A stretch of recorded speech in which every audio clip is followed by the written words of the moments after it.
Thunderbolts. I do want to just say that happy birthday to my homie, and we had an amazing time at K-Pot as well. If you ever had Korean barbecue, it's amazing. That being said, afterwards we were like, let's go get ourselves a movie and watch a movie, right? And we're looking at all these show times. It's $5 night on a Tuesday, and we're like, that's awesome. Let's do that. We go to this movie theater. Everything's sold out. It's like 7 p.m. We're there way late. I mean, like 5 minutes before the showing, we are like, there's no way we're getting seats, but we found some together. And it was for Thunderbolts. And I was like, alright, it's a Marvel movie. I've heard it's kind of okay. And I'm like, yeah, whatever. But it ended up being amazing. Amazing in a lot of different capacities. First of all, they managed to bring together a bunch of okay people and turn them into something actually kind of good. Like, spoiler warning, alright? You've got the mid-Black Widow after she died, and her sister, which, by the way, killed somebody. Actually, didn't kill somebody. When she was a child, her first test was, spoiler warning, to just lure her friend out into the woods during training, like during class, and just let someone like shoot her in the head. Boom, done. PG-13, by the way. And then you've got Commie Red, Mr. Australian guy, or whatever you want to call him, Russian, just prancing around as old terrible father that drinks vodka. Then you've got Mid-Woman, I don't know who she is, but she got shot. She's killed in the first 5 minutes.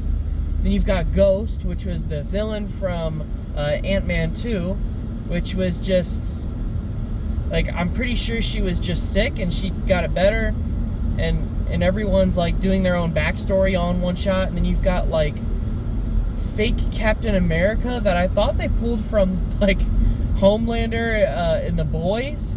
Like, I thought that they pulled that villain or that guy from The Boys and put him into Marvel, but apparently he showed up in Captain America 2, or Captain America Brave New World, which is a super gooner title. Brave New World? Really? Brave and Empowered World? Why don't you slap on a couple extra words on top of that? Like, these people are so weird. They can't just make an original movie, but that's besides the point. And then, we've got Bob. Oh, and Ricky Bobby, or what's his name? The Winter Soldier, Bucky. I don't know. To me, Bucky's always been like kind of forgettable. Like, you've got Captain America, and you got like Bucky's his like sidekick.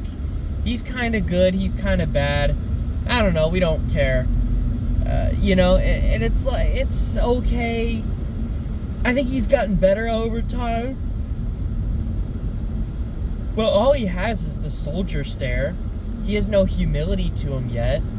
Even in this movie, surrounded by a bunch of other goobers, he's still really not humbled yet. He's the soldier. He's the Winter Soldier. He's not really weakened in any way. He's kind of the leader, the smart one of the bunch, which is good. It's important to have in a story. But it's just kind of, okay, Bucky, we get ya. You're there.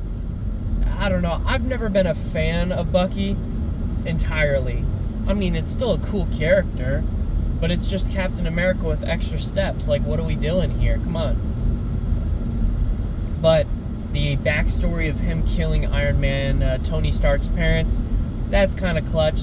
The in-between, we know he's not the best guy ever.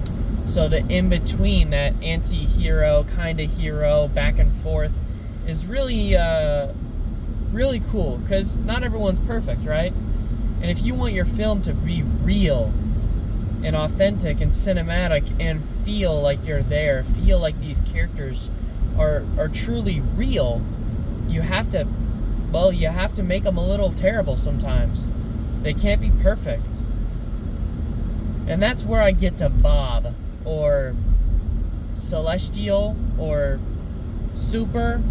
It starts with a C or something, I don't know. He's Golden Boy.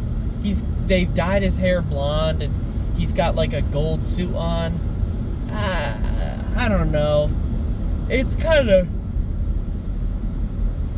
He's basically like Homelander, except he just vaporizes everything around him with depression. But the message in this whole movie is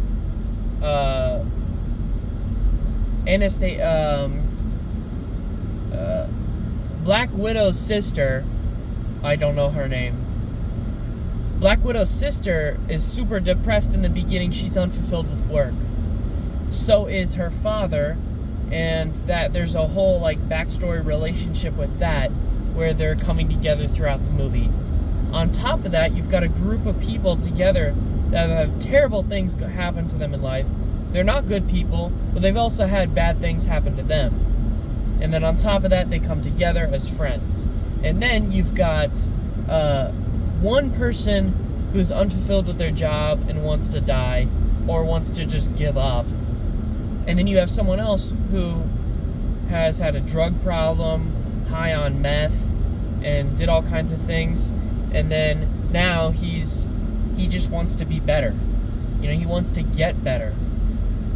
And he's got a memory issue and everything, so it's kind of a scapegoat right there. You can just kind of wipe his memory and do a new movie. That's a little cheesy, Marvel. Come on, do better. But, I mean, seriously, you're just going to make him a good guy, a bad guy, good guy, bad guy. Just reuse him over and over again, right? Come on. We got to do better than that. The most powerful guy ever, and he's just going to forget at the end of every movie what just happened. That's kind of a cop-out. I said there would be spoilers.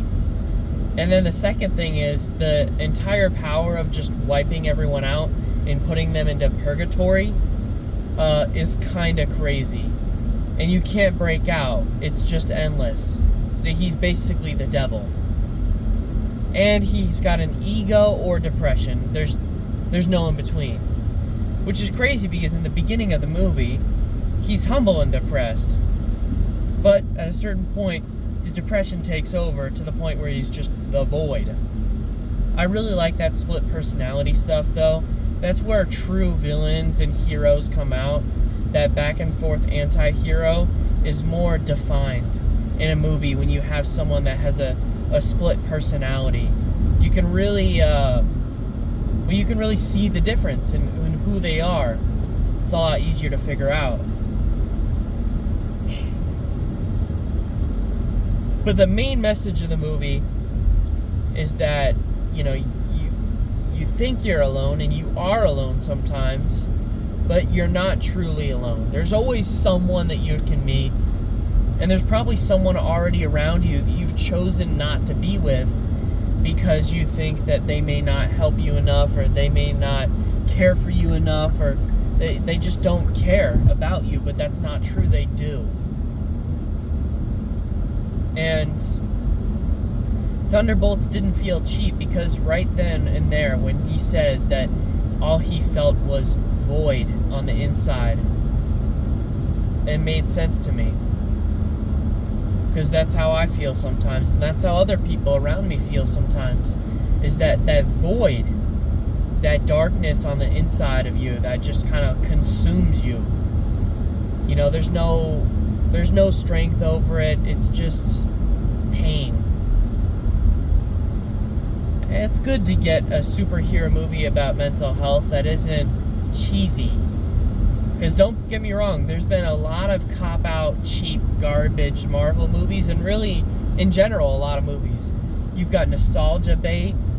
You've got SJW bait, just trying to get sympathy, box office, and it's just sad. And then you've got like climate change activists and stuff like that, where they're desperately trying to push that, or desperately trying to push that phones are bad or something. And I don't know, man, it's awful. You know, we gotta do better than that. Have to.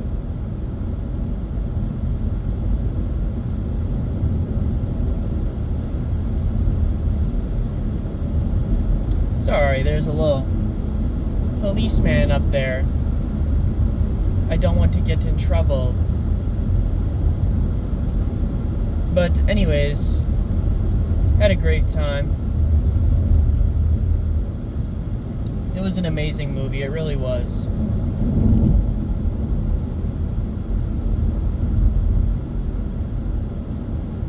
And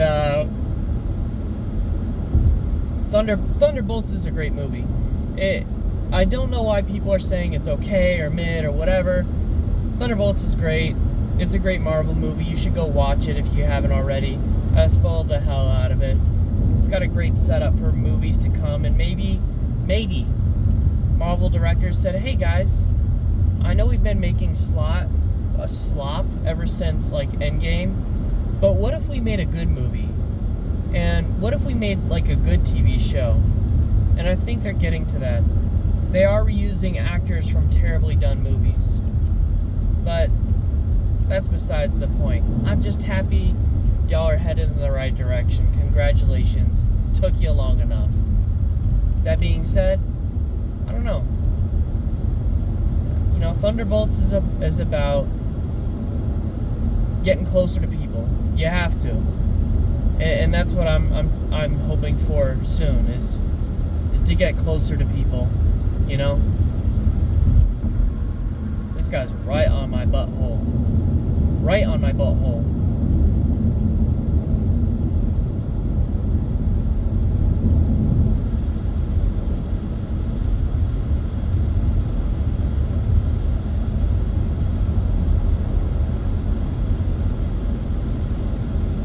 But if that really taught me anything, well, I've been teaching myself this and trying to tell myself this for a while, is I need to open up to more people.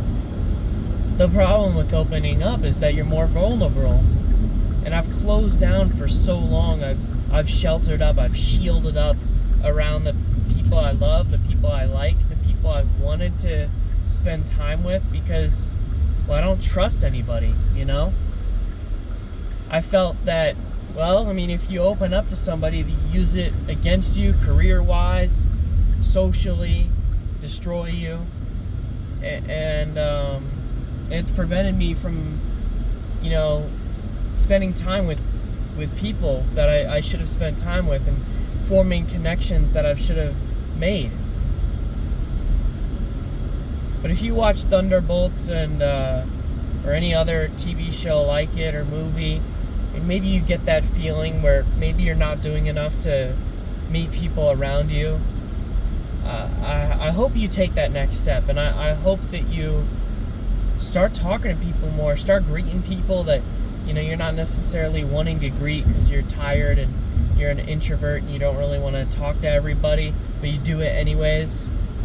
You know, that's the kind of stuff that we got to look for. You got to keep trying, and because you're not perfect the way you are. You can be better tomorrow. I'm not saying you're not good today. You are good. But I know you're not perfect. You never will be, but you could be better. Better than you are today. You could be closer to perfect. I mean, open-minded. An ability to shut your mouth and speak up when necessary. Have a good sense of humor. Bring people together.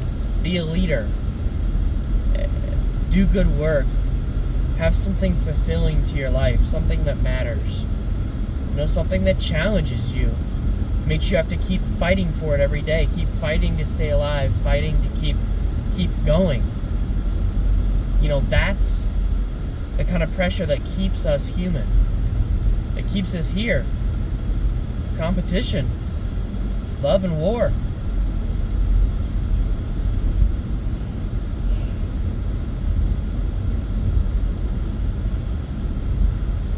Yeah. Anyways, I'm gonna go home and take a shower, because I stink. then proceed to go to bed. I hope you have a good one. I'll see you. Bye now.